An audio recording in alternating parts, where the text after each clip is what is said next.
Hi bro. Next ఆంధ్రాలో ఏ ప్రభుత్వం వస్తుంది? మళ్ళీ వైఎస్ జగన్మోహన్ రెడ్డి గారు వస్తారు బ్రో. ఎందుకని? ఎందుకంటే ఆయన చేశాడు బ్రో, ఈ స్కూల్స్ని అప్డేట్ చేశాడు, అమ్మ ఒళ్ళు వేసాడు, నెక్స్ట్ నాన్నఒళ్ళు కూడా వేస్తాడు కుదిరితే. అన్నీ బాగుంటాయి బ్రో ఆయన చేస్తే. సంక్షేమ పథకాలు అన్నీ సక్సెస్ అవుతాయి. అన్నీ సక్సెస్ అవుతున్నాయి బ్రో. ఇప్పుడు ప్రజెంట్ అన్నీ బాగున్నాయి, సక్సెస్ అవుతున్నాయి అన్నీ. ఫ్యూచర్లో కూడా మళ్ళీ ఆయన వస్తారని ఇంటెలిజెన్స్ రిపోర్ట్ మొత్తం అంతా. అంటే రెండోసారి కూడా జగన్ గారు వస్తారా? రెండోసారి కూడా ఖచ్చితంగా జగన్ గారు వస్తారు. మరి టీడీపీ జనసేన పార్టీ అంటే వాళ్ళకి అవకాశం లేదు బ్రో. గతంలో చేసిన దానికోసం ఆరాధిస్తే టీడీపీ జనసేన అనేది ఆ పార్టీల గురించి కొంచెం ఆలోచించి అంతేం లేదు. 2014లో చంద్రబాబు నాయుడు సీఎంగా ఉన్నప్పుడు హామీలు ఇచ్చారు, 19లో జగన్ గారు ఉన్నప్పుడు హామీలు ఇచ్చారు. హామీలన్నీ ఎక్కువగా ఎవరు నెరవేర్చారు? ఎక్కువగా నెరవేర్చిందంటే నెరవేర్చారు, జగన్ గారు కూడా చేస్తున్నారు, ఎక్కువగా చేస్తారు. జగన్ గారు కూడా బాగానే చేస్తున్నారు. జగన్ గారికి చంద్రబాబు నాయుడుకి డిఫరెన్స్ చెప్పండి, ఏం చెప్తారు?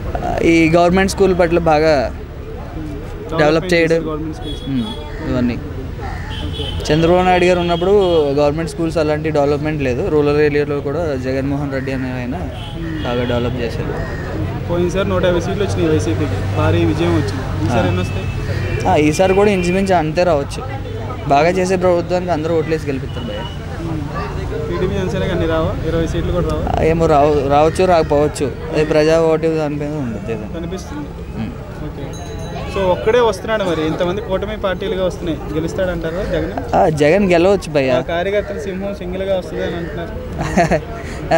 బేసిక్గా జగన్ని సింహంతోనే పోలుస్తారు అందరూ, అది అయిన నిజం. సో ఎంతమంది వచ్చినా ఇప్పుడు షర్మిల గారు కాంగ్రెస్లోకి విలీనం అయ్యారు, కలిసిపోయారు. సో షర్మిల గారు కూడా ఇప్పుడు కూటమి పార్టీకి సపోర్ట్ చేస్తే జగన్ గారు మొత్తానికి ఒంటరి వాడు అయిపోతాడు కదా. ఎంతమంది వచ్చినా గెలుస్తారా, లేకపోతే అందరు కలిసి జగన్ ఓడిస్తారు? ఆయన రావడంతోనే ఒంటరిగా వచ్చాడు, పోవడం వచ్చినా పోయినా కానీ ఒంటరిగానే వెళ్తాడు, ఏ పార్టీతో కలరు. రెండోసారి కూడా ఆయన రావచ్చు, వచ్చే అవకాశాలు కూడా. Thank you.